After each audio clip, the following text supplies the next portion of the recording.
and welcome to episode 84 of Real Life Ghost Stories. How you do? To kick things off this week, we need to thank our newest Patreon subscribers. We would like to thank Taylor Robinson, Claire, Kimberly Phipps, Laura Curtis, Brooks Wetzelberger, Emmy, Brian Hall, Simon Dunn, Chris, Henrietta H, Stephanie Schindler, Bridie, Liz Collentine Cole, Chrissy Ryan, Amber Dupree, Nicola Anderson, Angeline, Rachel DeCoste, Carol Adianto, Lucy Bennett, Ozzy Cat. and Erin O'Donnell. I cannot believe we just did that seamlessly. I think we may have nailed it. Thank you so much for your Patreon subscriptions. We appreciate it so much. Yes, we do. We really do. Thank you.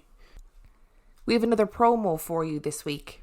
We do indeed. I'm very excited about this one. And this week's promo is the Game Till 5 podcast. Dan, over to you. Game Till 5 is a podcast about games by Nikki and Steph. And they talk about their top 5 games. And I have been a guest. So if you subscribe to this podcast and download the back catalogue, you can hear me talking about horror games. And we had a great time. So go and subscribe and give a listen to Game Till 5. We're going to play the promo now. Hi, this is Steph and Nikki from Game Till 5. We do top 5s in video games. Each episode we cover a different topic in video games and both make our own top 5 lists of our favourites. We've done top 5s on horror games, moving games, PC games from the 90s. We also do top 5s requested by our listeners and loads more. Yeah, so if you like lists, video games, strange shopkeepers named Beedle, And not forgetting the occasional quiz battle. you can check us out where all good podcasts can be found. And that was the Game Till 5 podcast. So if you are a gaming nerd, this Or one just is someone that likes games. This one is definitely for you. Our film review this week. Our film review is Girl on the Third Floor. Girl on the Third Floor came out in 2019. It has 4.6 out of 10 on IMDb and 81% on Rotten Tomatoes. Would you like a synopsis? Let's go for it. A man tries to renovate a rundown mansion with a sordid history for his growing family, only to learn that the house has other plans. So what were your thoughts on this film? I don't know where to start, really. It's one of the worst films I've seen in a very long time. I mean, it was pushing Open House, to be honest. I agree. At least Open House had... No, don't start defending that No, film. but at least Open House had some sort of vague storyline that you could follow. This film was outrageous. 81% on Rotten Tomatoes. This is solid, concrete proof that Rotten Tomatoes is a sham. Yeah, Rotten Tomatoes is a sham. Did they pay people to write these reviews on Rotten Tomatoes? Like, how did this happen? I don't know how it happened, to be honest. But then I'd be interested to see what the Marina's got. I wonder if there's like a wrestling following that just upvotes movies with wrestlers in. Potentially, that might be a thing. So who's the wrestler in this? CM Punk, otherwise known as Phil Brooks. I don't really know anything about him, only that he is a terrible actor and should not have been in this film. See, I don't know. I feel You like... do know, you watched it. No, I feel like it was a bad script. I don't feel like the script... Alright, no, let's rephrase that. I don't feel like the script did him any favours. I think it was just a bad script. I think it was very badly written. If you're producing a movie with a wrestler in, the best thing to do is to give them a vague outline of what their character's supposed to be saying, and then just let them mad-lib, because that's what they're used to doing. I feel like giving them a script makes them really plastic. Wooden. Yeah, really wooden, yeah.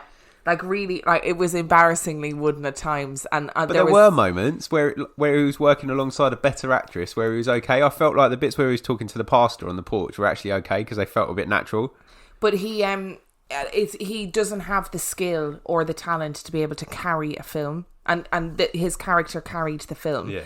But to be really honest, like, it's not just his acting that was bad. I mean, it was bad, but that's not really his fault. You know, he was cast in that role. Yeah. At least work your script around your actor if your actor isn't going to be able to deliver. The storyline was chaotic at best, and I couldn't get this film out of my head because I realised just how gross it is. Yeah. A little bit later on into the night when I was lying in bed, I was like, wait a second. So when he's, you know, it's that classic story of he goes to renovate An old house. And the house starts fucking with him, basically.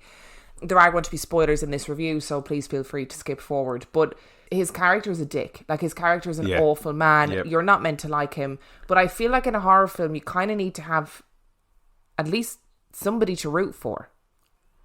Yes. You know what I mean? And you can't root for him because he's a horrible character. I had no investment in him whatsoever. And as he is renovating, I don't know if I can even say this out loud. As he's renovating the house, a mysterious white translucent liquid that's thick seeps from various parts of the house, and I was like, oh, that's gross, that's so weird. And then as the film progresses, you realise the house was a brothel that used to entertain scores of upper class men. Make of that what you will. I mean, it was going ham on the metaphor. There was no need. This film, but we have to face this, okay? This film would have never have made it to Netflix if CM Punk was not in it. There's no way. There's no way this film would have got any publicity. It is just poor script writing, poor shooting of the film. Oh, really badly shot. The film is terrible. The only thing that saves this is CM Punk, and that's his name by name alone. That's the only reason this is we're even talking about this. We probably wouldn't have come across it. I might have found it in the 50p movie club section.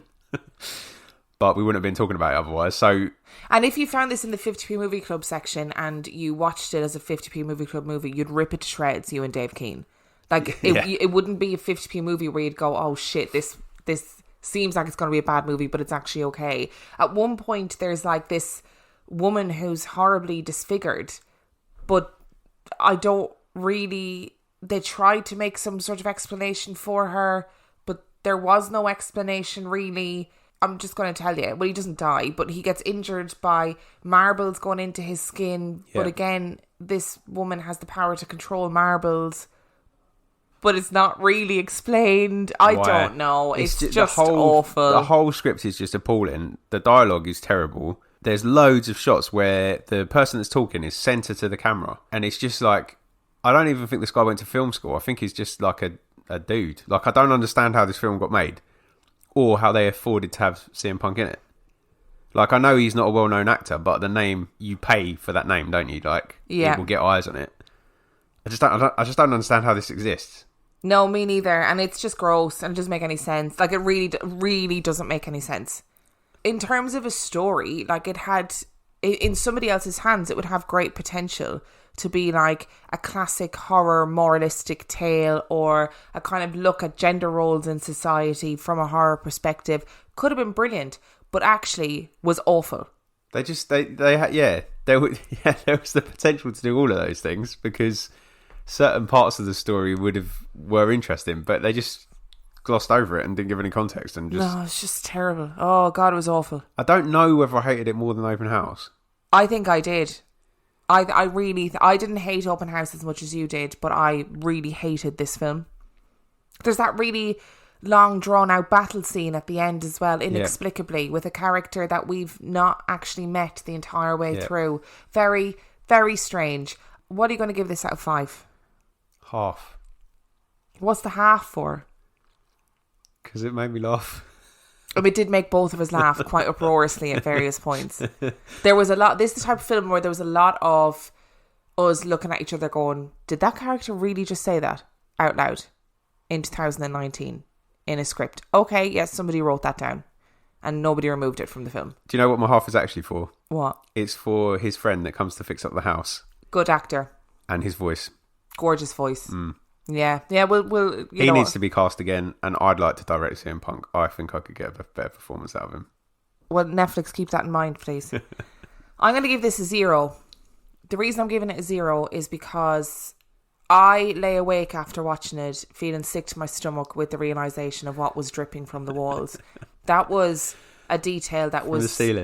From the ceiling, and that was a detail that was wholly unnecessary. In every sense of the word. And I am horrified. This is one of those films where I want to write a letter. I want to write a letter to the director saying, actually, you've stolen almost 2 hours of my time. Give him back. I don't care how you do it. Give him back. I was intrigued to see what CM Punk was going to do, so I don't feel like it's completely wasted time. I probably would watch him in like My Little Pony movie or something like that. Do you know, something that wouldn't interest me just to see what He'd probably be good in like a war film. Wrestlers. No, that's not what I meant at all. Wrestling fans have seen CM Punk do things well. He has it in him. I just think he was really limited by the script and really limited by the lack of direction, or the over direction potentially. Maybe. So we're going to move on to our story this week. Is it about a haunted brothel? It's not about a haunted brothel, but this is a story that has kind of been knocking around in my mind for a while. It is a story where there's lots of sexy sordidness, hence the link. Are you ready? No. For a story of demonic possession? No. Of sex and murder? Sex maybe. No. And country music? Yes. When we think of haunted buildings with a sordid past, we think of old asylums where patients were abandoned and abused, and evil orderlies and medical staff remained to stab you with their needles. We think of prisons, buildings of squalor, torment and violence, where the rage can still be felt to this day. We think of old crumbling castles in the European wilderness with legends of vampires, sordid and dark. What we don't automatically think of is a honky-tonk bar. Nestled next to the Licking River in the state of Kentucky is what is rumoured to be the most haunted bar on earth. The infamous Bobby Mackey's Music World. Okay. Legend has it that Bobby Mackey's Music World is built on a site that has been blemished by years of pain, sorrow, and both human and animal suffering. Bobby Mackey's sits atop a land that was long fought over by warring First People tribes. The blood of multiple men, women, and children was shed in the years of fighting and in the violence of colonisation that followed. In 1850, Winstell's slaughterhouse was built on the land, and the jewel in the crown of this slaughterhouse? A well in the basement, where all of the guts, blood and entrails could be disposed of and flushed out into the Licking River. Rumour had it that the proprietor of this slaughterhouse would use the well to get rid of anything, if the price was right. There are those that argue that the slaughterhouse was located on a different part of the land, and that the well in the basement was actually used to help with the distillation of liquor on the property. In 1890, the slaughterhouse suddenly and inexplicably closed down. The building lay vacant, and rumours abound of a satanic cult that had taken up residence in the dilapidated building. There were whispers of animal or even human sacrifices being performed in the dank basement of the old slaughterhouse. Groups of hooded people were using the well as part of their rituals and a convenient means of disposal of the bloodied evidence of their sacrifices. One would think that with a history that is already so rich and brutal, that Bobby Mackey's would be synonymous with satanic cults. But actually it isn't. Bobby Mackey's is in fact synonymous with the criminal underworld, and more alarmingly, a series of bizarre and brutal murders. In 1896, a shocking discovery was made on the land around Mackey's. 22-year-old Pearl Bryan was found brutally murdered and missing her head. Pearl was pregnant at the time of her murder and not married, and this at the time was enough to ruin not only the reputation of the mother, but the reputation of the father and of their whole families. In the most common telling of this gruesome tale, Pearl's beau and father of her child, Scott Jackson, had enlisted the help of fellow dentistry student Alonzo Walling to perform an abortion on Pearl using their limited knowledge of anaesthetic and human anatomy. When the abortion went wrong, they beheaded Pearl and disposed of her body in the Kentucky wilderness. Jackson and Walling were quickly apprehended and executed, with Walling proclaiming that he would haunt the land forever in revenge for his unjust death. Pearl's head was never found, and there are many who believe that they disposed of her head in the well of the slaughterhouse, and many more who believe that they did this as part of an occult ritual. In the 1920s, the slaughterhouse was finally torn down, and in its place, Buck Brady built a roadhouse called the Latin Quarter. The Latin Quarter specialised in drinking, illicit gambling, and turning a blind eye to the general activities of its patrons. It was incredibly successful, and the owners sank huge amounts of money into ensuring that the bar put on quality shows for its patrons, with Ella Fitzgerald and Nat King Cole known to have graced its stage. The owners also ensured that cheaters were routinely tortured in the basement. Knowing a good deal when they saw one, Cincinnati mobsters tried to muscle in on the property, but Buck Brady stood his ground, resulting in years of fighting, robberies, and attempted murders. In the 1950s, Buck Brady moved to Florida, and the Latin Quarter was taken over by the mob. And it was during this period that Mackey's most famous ghost was born. Joanna was a beautiful dancer who fell madly in love with a handsome singer named Robert Randall. It was a love story for the ages, and the pair were truly besotted. Unfortunately, Joanna's father was less than besotted when he realised his unwed daughter was pregnant with a handsome playboy. He had Randall killed. Joanna was so blinded with grief and devastation that she made her way to the basement and poisoned herself. To this day, visitors to Bobby Mackey's still leave roses as an offering to the still grieving Joanna. With such a bloody and colourful history, it almost seems impossible for Bobby Mackey's not to be haunted. In fact, on October the 24th, 1993, the Beaver County Times ran a story with the headline, "Ghost punched me, man says." A mystery man named J.R. Costigan was suing Bobby Mackey's Music World for the sum of $1,000 after being viciously assaulted by a ghost in the toilets. Unsurprisingly, the case didn't go any further. The police cited a lack of concrete evidence as the reason.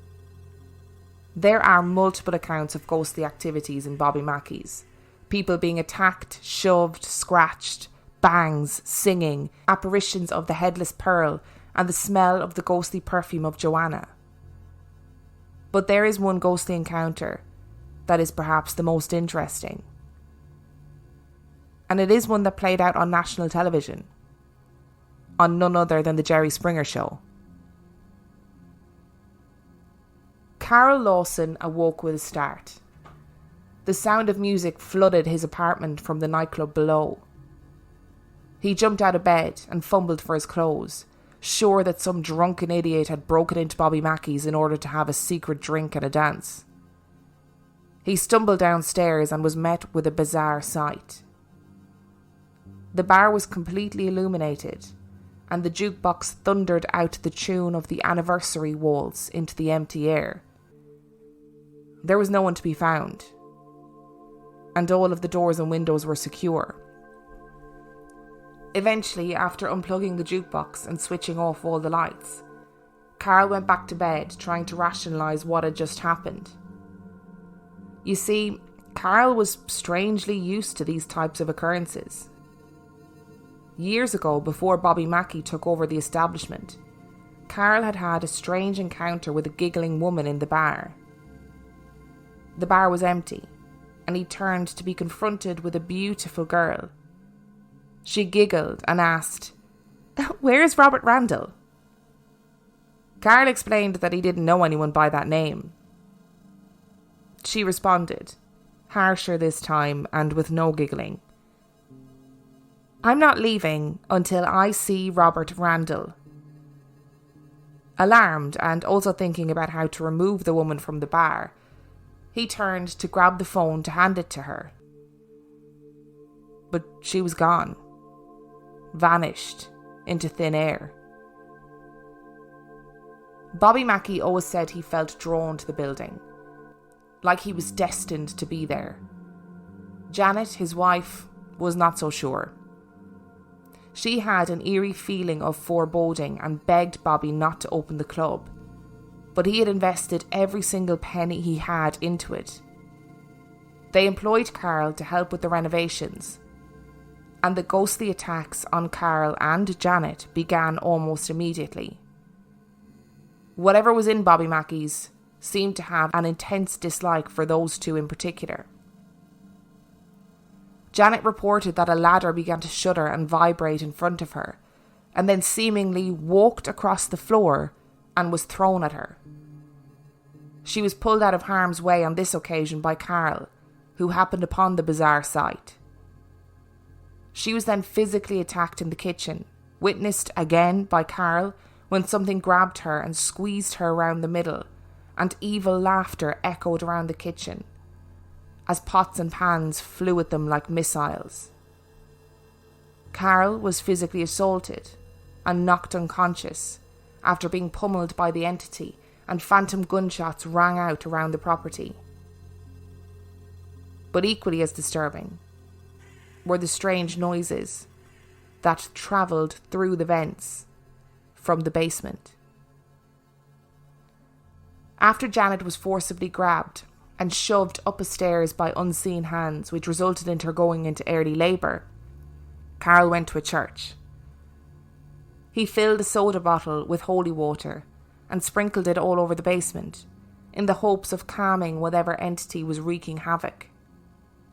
It seemed to work, and everything was quiet for a time. Until it wasn't. Carl walked into the bar one afternoon, only to come face to face with what he described as a demon. He was entranced and stared deep into the entity's glowing red eyes. Carl felt feather light and realised that he was floating 6 feet in the air. But suddenly, Carl was firmly back on Earth, feet planted on the ground and no demon in sight. But something felt off. Everyone around Carl noticed a change in him. He was now hot-tempered and nasty, a far cry from the jovial, mild-mannered man he usually was. He confided in his friends about what happened and complained of feeling something crawling beneath his skin. Bobby Mackey was alarmed. There was nothing like a good old-fashioned haunting to drive folk away. In order to appease Carl and his wife, he called a minister, and Reverend Glenn Cole, having met with Carl, fully believed that Carl was possessed by a demon, and an exorcism needed to be performed. On the afternoon of the exorcism, Carl was understandably nervous. As Reverend Cole got the ritual started, Carl was calm and polite. As the exorcism continued, however, Carl's demeanour changed. He began to hiss and growl at the priest and spoke of himself in the third person. Carl snarled at the priest to stick his Bible up his ass and fell from his chair writhing on the ground. From his throat erupted the sound of 1,000 voices.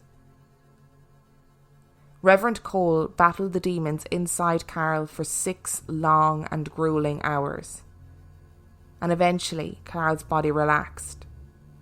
He threw his arms around the Reverend and declared that the evil from inside him was gone. In December 1991, around 4 months after the exorcism, Bobby, Janet and Carl appeared on the Jerry Springer Show, armed with a videotape of the exorcism of Carl Lawson. This television appearance immortalised Bobby Mackey's music world as a paranormal hotspot, and is frequently visited by ghost hunters and enthusiasts desperate to have a run-in with a spook. It is difficult to know whether Bobby Mackey's is really the most haunted bar in America, or if ghosts are just a lucrative business. Either way, it is still a regular haunt of celebrity ghost hunters to this day. Maybe it's worth noting that Bobby Mackey isn't actually Bobby Mackey's full name. His full and legal name is Robert Randall Mackey. I know you love the story of Bobby Mackey's. I do. So what do you think? I don't even know where to start with it because there's so many different stories attached to it, isn't there? Let's start with the first one about Pearl. I don't think that was a satanic ritual.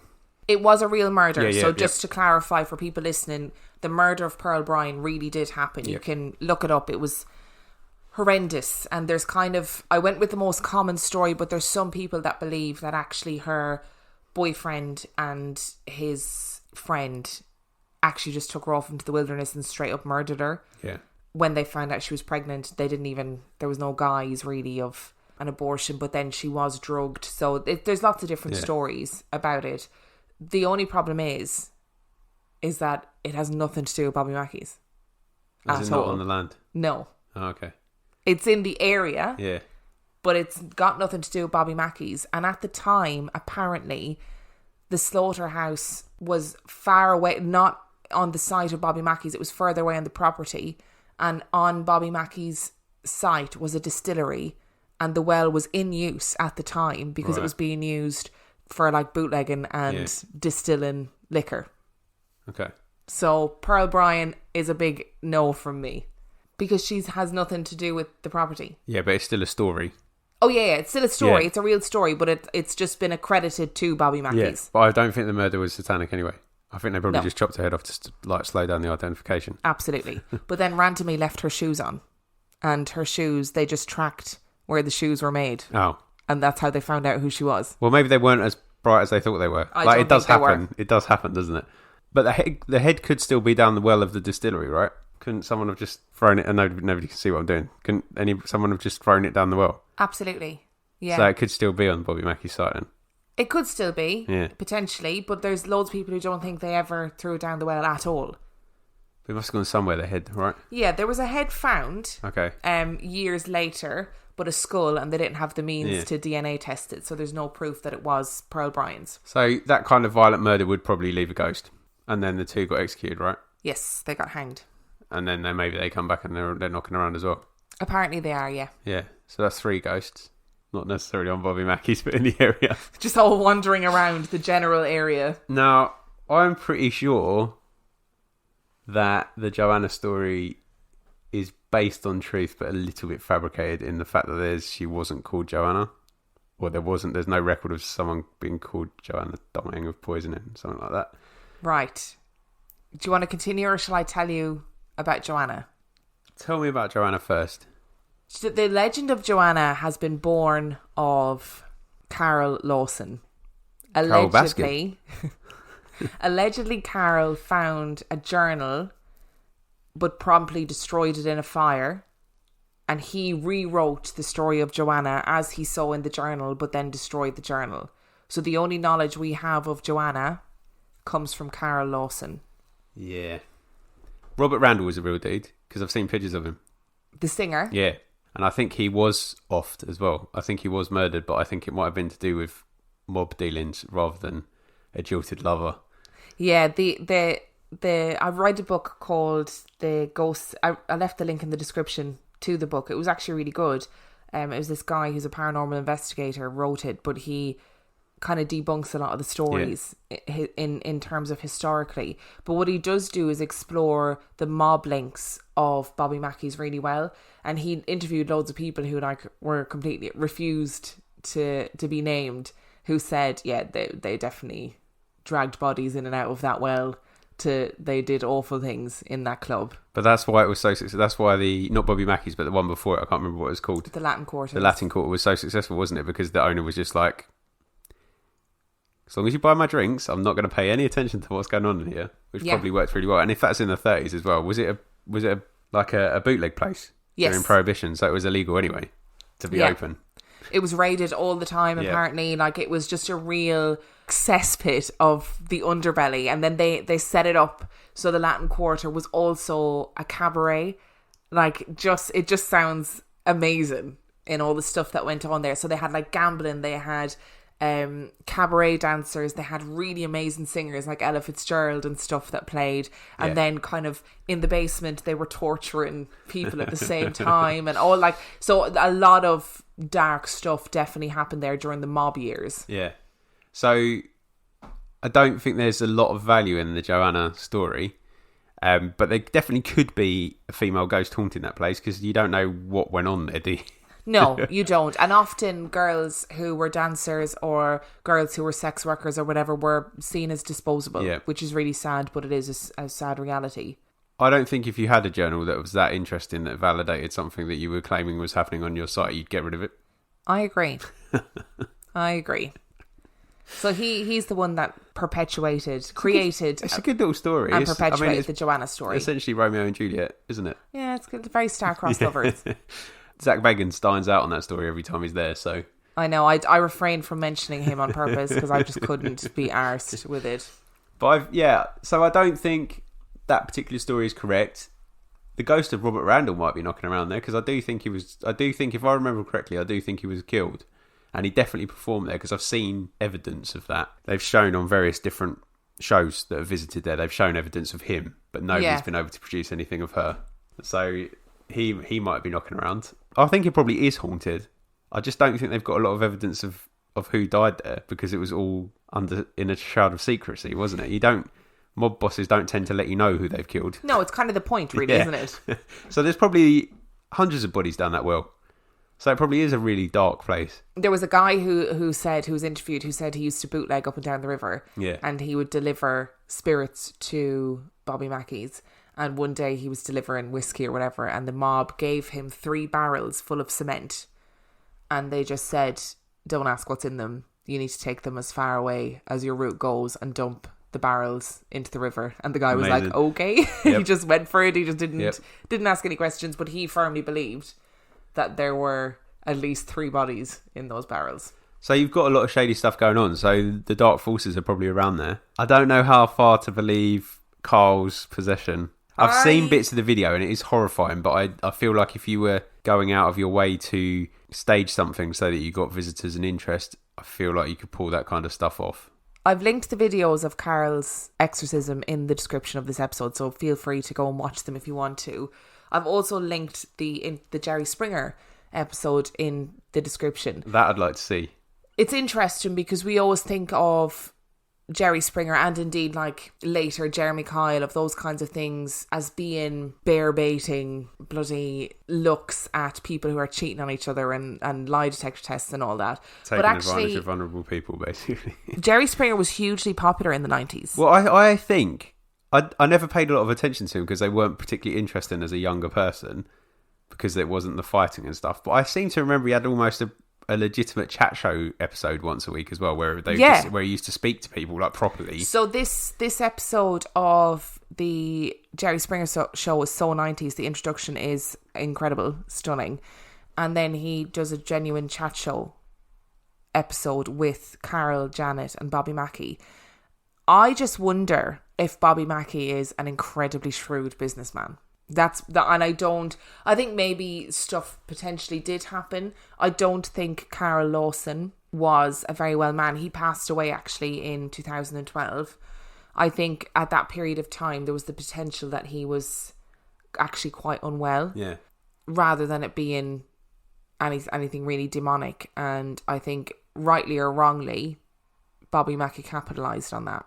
I don't think he was, saw a man unwell and went ching, ching, ching. No. But I think potentially, he capitalised on it a little bit. Was it sitting empty for a period of time as well? Yes, it was. So you don't actually know what goes on in those kind of places, because you find a lot of like weird stuff goes on in abandoned buildings anyway. So you don't know what was going on in that basement when it was sitting empty. No, you don't know. And people seek out, if somewhere like that has a reputation, if like the rumour is that it was used by satanic cults. Yeah. If you've got anybody who's that way inclined, they're going to seek out places like that. So you don't know what's knocking around, but I do feel like this is a case of a businessman exploiting something that potentially is not as bad as it is made out to be and making it seem worse. I think there must be activity in that place because too many people go there and get a vibe, which I know sounds really lame, but I feel like the ones that are real shams, like really, really big shams, get shown up pretty quickly. But do you not think that people, when they go there expecting to see all these awful things? So you've got, you know, TV shows like Ghost Adventures and Ghost Hunters and whoever else has been to Bobby Mackey's, who have made, you know, multiple episodes on Bobby Mackey's and all these horrific things that have happened. So do you not think that people who go there are suffering from an element of confirmation bias anyway, in that they go and they think, oh, I'm definitely going to see something or going to feel something? Or to a point, particularly with Ghost Adventures, because I feel like they make Bobby Mackey's is like their return to episode, isn't it? Wherever it's like gets them a bit of instant hype. So if they go, oh, we're going to go to 256 Sycamore Drive and look at this haunted property, people are like, oh, I'll watch that another time. But if they're like, we're going back to Bobby Mackey's, everybody's like, oh, okay, we've got to see that. Yeah, maybe they're getting to the point now where it's just they're having to do stuff. I've seen early Ghost Adventures where they've gone to places and they've just gone, no. And actually, they've spent a load of debunking and not much has happened. Yeah, Bobby Mackey's was series 1. Yeah, and that's quite early on. And I do think, I feel like you've got two options. Either there's something happening there that keeps them coming back, or they're in some kind of mutual beneficial relationship with Bobby Mackey, and that Bobby Mackey gets Ghost Adventures views, but Ghost Adventures brings people to Bobby Mackey's. Potentially. Depends how cynical you are. I think any place that's had that much shady business going on is liable to have some kind of spiritual activity. Would you like some new reviews? Please. So review number 1 comes from Obi's Mama, which is entitled Brilliant, Brilliant, Brilliant.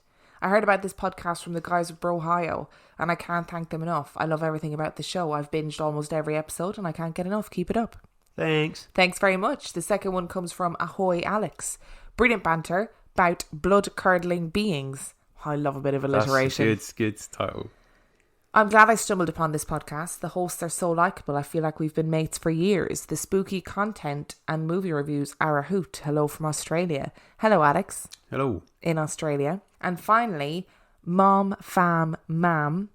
Great storytelling, banter, and easy to follow. I love both of your dynamic together and your cute, cheeky banter. Your accents are charming as well. I love the format you have through your editing where you play a creepy tune during the storyline and stop the tune during the commentary. It really helps to follow the story and distinguish the side comments. It gives that movie-style suspense. Then you quickly bring us back to reality with your nervous giggle and thoughts on the story. Keep up the great work. I binged all your episodes about a month ago and have now just been listening weekly. And since I'm still listening, that must mean I'm hooked. Thank you so much, you Love gorgeous that binge life. people. I've just realised, which I realised yesterday, this is a very personal thing to say, so I apologise, but Queer Eye is back. So I'm very excited about Queer Eye being back. I'm missing the link. There was no link, it just popped okay. into my head. And literally, as I was scrolling down, I was like, I've got episodes of Queer Eye to watch. And I'm very excited. So if there's any other Queer Eye fans on the supergroup or on Instagram, let me know. So we can talk about it together. I mean, that was some next level segue though. I love it. Yeah, sorry. There wasn't even a link there. I just segued straight into it. So if you enjoyed this week's episode, or if you have something that you would like to add about Bobby Mackey's music world, then please find us on Instagram. I'm on Instagram at Real Life Ghost Stories.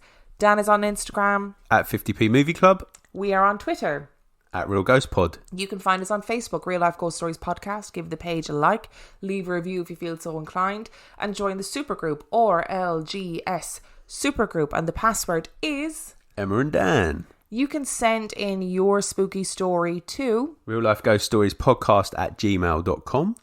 And if you want to, you can support us on Patreon.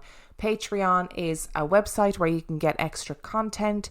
It is patreon.com/Real Life Ghost Stories, where for $5 a month you get access to over 50, I don't know how many episodes of Tiny Tales there are, which is other spooky stories, etc.